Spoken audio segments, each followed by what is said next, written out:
Hai guys, welcome back to my channel. Nah, pada video kali ini kita akan bahas teori receh yang biasanya kita pelajari saat kita masih SMA dulu. Nah, teori ini membahas tentang pasar persaingan sempurna. Nah, pasar persaingan sempurna hanya sekedar informasi, dia nanti hanya akan bahas berkaitan dengan persaingan yang adil antara penjual dan pembeli. Nah, itulah kenapa para ekonom mengidam-idamkan pasar bentuk ini menjadi pasar ideal yang bisa diterapkan di seluruh dunia. Itulah kenapa pasar ini menjadi acuan munculnya pasar persaingan bebas yang sering kita kenal belakangan ini. Nah, gitu ya guys. Pasar persaingan sempurna ini merupakan sebuah prototipe atau sebuah skenario yang hampir mendekati asumsi-asumsi dasar yang ada pada aliran neoklasik atau asumsi-asumsi dasar yang biasa kita pelajari dalam ilmu ekonomi. Nah, karena dia yang paling mendasari atau yang paling sempurna, maka dia menjadi sebuah prototipe idaman bagi terlaksananya ekonomi secara adil. Nah, gitu guys. Nah, mungkin kita nanti akan bahas teori-teori yang bahasan-bahasan anak SMA atau yang receh, tapi mungkin di video selanjutnya nanti kita akan coba gali lebih dalam atau kita tarik ulur berkaitan dengan strategi bersaing jika seseorang terjun di dalam pasar ini, yang mana teori-teori ini nanti mungkin gak akan kalian temui di buku-buku SMA. Oke, lanjut aja. Kita dari yang paling dasar dulu. Oke, pada dasarnya secara pengertian pasar persaingan sempurna ini adalah sebuah struktur pasar di mana terdapat banyak penjual dan banyak pembeli. Nah, sehingga barang-barang yang berada di pasar nanti akan memiliki sifat yang homogen. Pasar ini menjadi pasar yang diidam-idamkan karena yang paling mendekati asumsi dasar ekonomi. Kenapa? Karena asumsi dasar ekonomi meyakini seseorang itu harus bertindak secara independen. Tidak boleh ada kelompok lain atau orang lain yang mempengaruhi dirinya di dalam mengkonsumsi atau membeli sebuah barang. Nah, itulah kenapa pasar ini, karena banyaknya barang yang ditawarkan, diproduksi, dan pembelinya juga banyak, maka dia akan membentuk sebuah informasi yang sama. Artinya apa? Artinya pembeli memiliki informasi yang sama antara penjual yang satu dan penjual yang lain. Nah, sehingga informasi ini bersifat simetris. Ketika pembeli memiliki informasi yang sama, maka dia bisa dengan leluasa membeli di toko A, B, ataupun C. Nah, gitu ya guys. Jadi antara membeli di toko A ataupun B itu sama saja karena barangnya homogen. Nah, coba kita gali lebih dalam. Jadi ini saya ambil dari bukunya Pindik, sekali lagi, 3 asumsi dasar yang menjadi pijakan pada pasar persaingan sempurna. Yang pertama adalah perolehan harga. Nah, terdapat banyak penjual dan pembeli sehingga harga akan saling bersaing seefisien mungkin. Jika harga saling bersaing seefisien mungkin, maka antar penjual akan mencoba menghadirkan informasi marketing yang lugas. Karena informasi itu saling ditunjukkan ke publik atau ke konsumen, maka dia akan bersifat sama. Informasi antara penjual yang A, B, ataupun C sama-sama masuk ke konsumen. Nah, sehingga konsumen akan memiliki informasi yang sempurna terhadap barang yang akan dia beli, ataupun penjualnya, ataupun toko yang menyediakan barang itu. Nah, gitu guys. Nah, karena mereka saling bersaing dan memunculkan efisiensi yang paling tinggi, maka akan ada permintaan dan penawaran di sana antara penjual dan pembeli. Nah, permintaan dan penawaran itu akan membentuk sebuah harga. Nah, harga inilah nanti secara kasat mata tanpa disadari akan menjadi harga pasar yang disepakati antara penjual dan pembeli. Nah, gitu guys. Itulah kenapa di dalam perolehan harga seorang konsumen itu hanya sebagai penerima harga atau price taker dari mekanisme pasar itu tadi. Gitu guys. Itulah kenapa asumsi dasar pijakan pasar persaingan sempurna ini adalah perolehan harga. Yang kedua, ada barang homogenitas. Nah,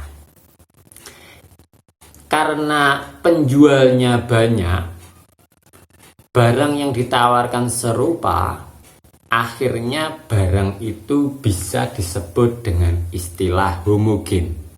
Dia sama jenisnya, karakternya, dan bentuk barangnya, fungsinya juga sama. Di sini persaingan berskala kecil. Kenapa?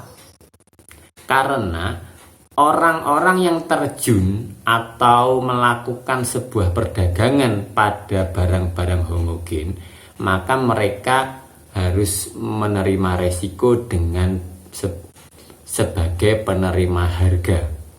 Artinya dia tidak bisa mengupgrade harganya sesuai dengan kemampuan atau kemauannya, atau meningkatkan kualitasnya, tidak bisa. Itulah kenapa profit di dalam pasar persaingan sempurna ini relatif kecil. Dia penerima harga, mereka bersaing seefisien mungkin, akhirnya profitnya kecil. Nah, orang yang terjun dalam persaingan sempurna relatif pesaing berskala kecil. Terus yang ketiga, bebas keluar dan masuk pasar. Karena dia bersifat homogen dan pasar ini pasar persaingan sempurna dan adil, informasi antar konsumen itu juga sama, maka orang untuk masuk dan menjual barang tersebut juga bebas atau leluasa. Kalaupun dia rugi, dia bisa keluar gitu aja. Sehingga dia tidak membutuhkan modal besar untuk masuk ke pasar ini. Kalaupun dia rugi, dia bisa keluar lagi. Nah, gitu guys. Bebas keluar dan masuk pasar.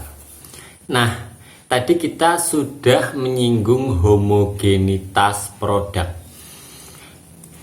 Nah, pada slide ini kita akan coba gali definisi dari produk yang homogen itu seperti apa. Nah, homogen ini secara definisi dia sama kualitasnya, sama karakteristiknya, dan jenis barangnya juga sama. Nah, kayak buah misalkan, atau buah melon yang satu dengan yang lain, antara penjual yang satu dengan yang lain itu jika kualitas, karakter, dan jenis barangnya sama, dia bisa dikatakan barangnya homogen. Itulah kenapa barang homogen ini rata-rata adalah hasil-hasil perkebunan, pertanian, komoditas-komoditas yang ada di sektor hulu. Nah, gitu ya guys. Nah, barang homogen ini menjadi unsur penting dalam pasar persaingan sempurna. Karena apa? Karena dengan karakteristik yang relatif sama, membuat pelaku usaha bersaing secara seimbang tanpa adanya motif tersembunyi. Nah, ini yang akan kita gali guys. Karena barangnya kualitas dan karakteristiknya sama, sehingga antara penjual yang satu dengan yang lain dia tidak bisa berkompetisi atau bersaing dengan cara-cara yang tidak sehat.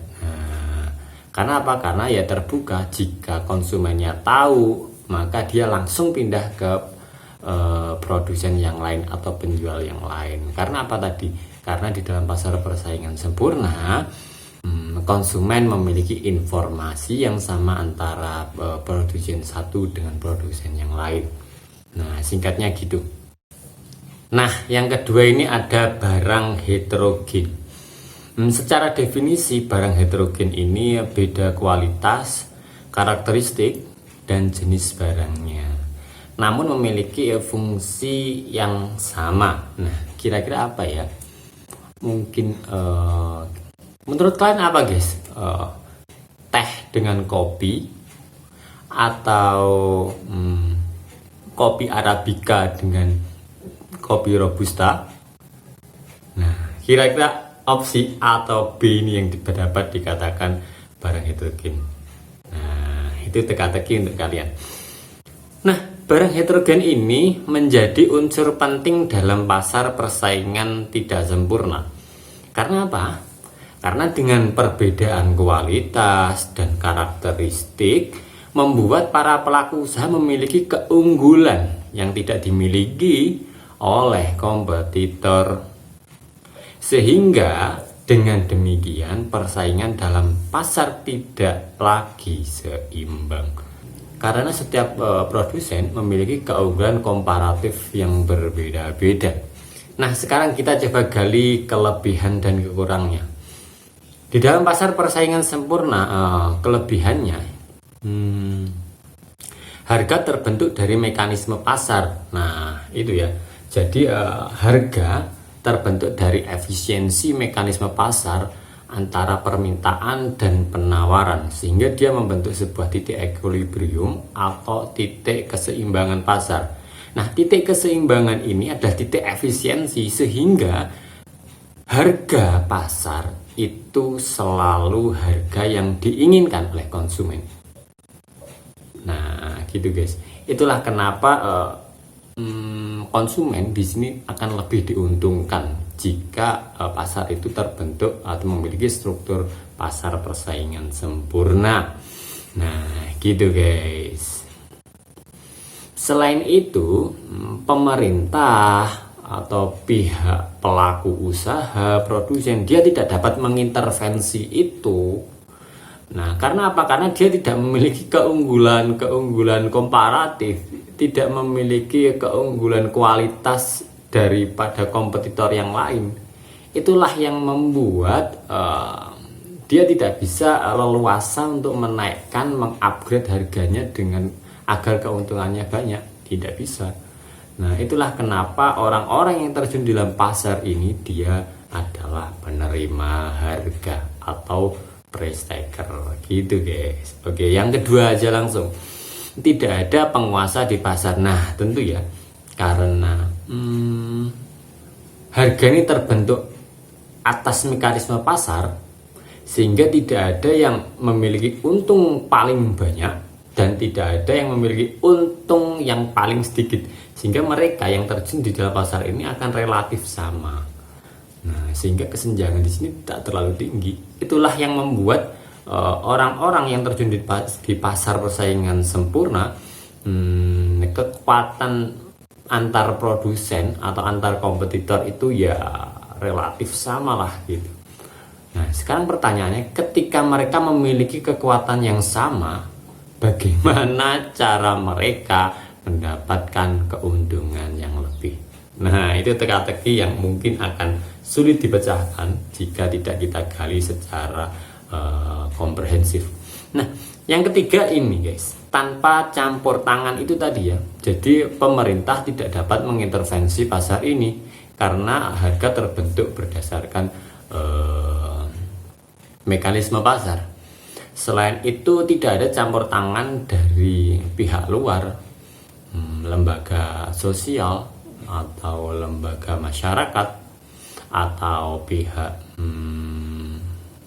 pengusaha juga tidak dapat mengintervensi ini. Pelaku-pelaku usaha juga tidak dapat mengintervensi karena dia terbentuk berdasarkan invisible hand, katanya Adam Smith gitu.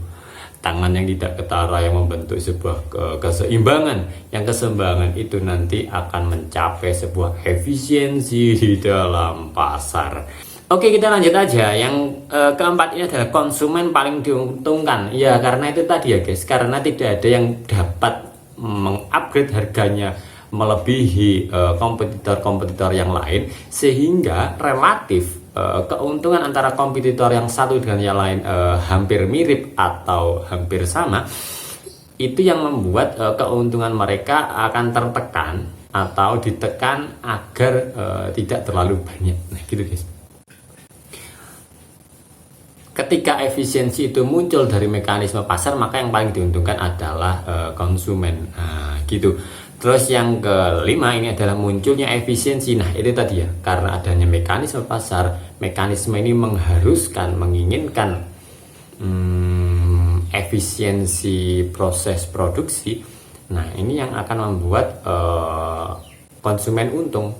Selain itu, konsumen pasti akan menginginkan harga yang murah dengan kualitas yang baik. Nah, yang diinginkan konsumen kayak gitu. Itulah kenapa produsen yang mau mengkonversi proses produksi mereka, dia akan memiliki efisiensi yang tinggi, yang mana efisiensi itu nanti akan dapat dijadikan kekuatan ketika dia bersaing di dalam pasar. Itu. Nah, selanjutnya ini tak perlu iklan karena kualitas relatif sama. Nah, karena yang satu jualan mangga dan yang lain jualan mangga dengan kualitas yang sama, ya nggak perlu iklan lagi. Mungkin ya cara mereka bersaing mungkin dengan pelayanan mungkin, atau mungkin dengan apalah itu. Yang jelas ketika kalian menurunkan harga dalam pasar persaingan ini hanya akan membuat rugi kalian sendiri. Untungnya dikit, harganya diturunkan sekalian. Nah, itu akan kacau. Nah, yang terakhir adalah adanya informasi yang jelas. Nah, itu tadi ya guys. Nah, konsumen memiliki informasi yang jelas antara kompetitor satu dengan kompetitor yang lain. Inilah yang membuat pasar persaingan sempurna ini adalah pasar yang ideal menurut teori neoklasik, karena dia sesuai dengan asumsi dasar atau bangunan paradigma yang dimunculkan oleh aliran ini. Nah, itu guys. Terus untuk kekurangannya, kalau kalian terjun di pasar persaingan sempurna, tentu keuntungannya akan normal. Kalau untuk kaya ya agak lama gitu aja. Karena kalian tidak dapat mengupgrade harga kalian, sehingga keuntungannya ya normal-normal aja. Terus minim produk. Nah, karena produknya homogen, yang dijual itu aja, tidak ada inovasi, tidak ada kreasi dan lain sebagainya. Itu ya guys. Ini sama kayak yang nomor 3. Tidak minim inovasi. Karena untungnya dikit, maka dana-dana untuk mengobservasi pasar, dana-dana untuk mengkreasikan produk, dana-dana untuk meriset agar produknya ini memiliki kualitas yang bagus. Nah, itu nggak ada, sehingga dia akan relatif minim inovasi. Nah, gitu guys untuk kekurangannya. Nah, sekarang teka-tekinya, jika semua serba sama, lantas bagaimana cara mereka bersaing? Nah, Pemenang dalam pasar persaingan sempurna adalah mereka yang memahami situasi pasar. Bukan dengan cara menurunkan harga ataupun dengan cara meningkatkan produktivitas atau barang yang mereka jual, tetapi dengan cara kita diskusikan di kolom komentar. See you.